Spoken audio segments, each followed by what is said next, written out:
Бүгінгі бейнероликтің тақырыбы қалам мен кітап әңгімесі. Қош келдіңіздер.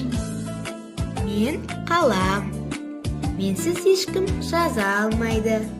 Бүкіл ой мен білімді қағазға түсіретін менмін.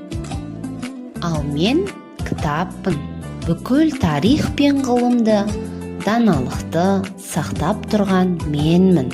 Бірақ біз жалғыз емеспіз. Бізді сөйлететін, бізді тірілтетін кім екенін білесің бе? Әрине, ол ұстаз. Ұстаз нұрлы жолдың шамшырағы. Ұстаз шыдамдылық пен мейірім иесі. Кітап, сен білесің бе?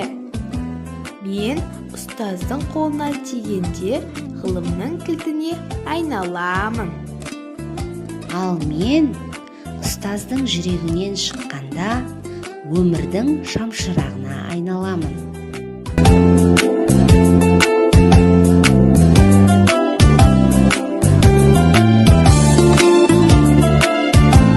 Ұстаз барлығымыздың шамшырағымыз. Қорытындылай келе, белсенді әрекет пен жасанды интеллекттің үйлесімі заманауи білім берудің алтын кілті.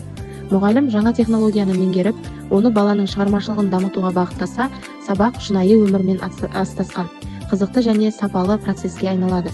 Жасанды интеллект мұғалімнің бәсекелесі емес, білім беру сапасын арттыратын серіктесі. Сондықтан әрбір мұғалім өз сабағын инновациямен байыта отырып, оқушының ойы мен әрекетіне еркіндік сыйлауы қажет.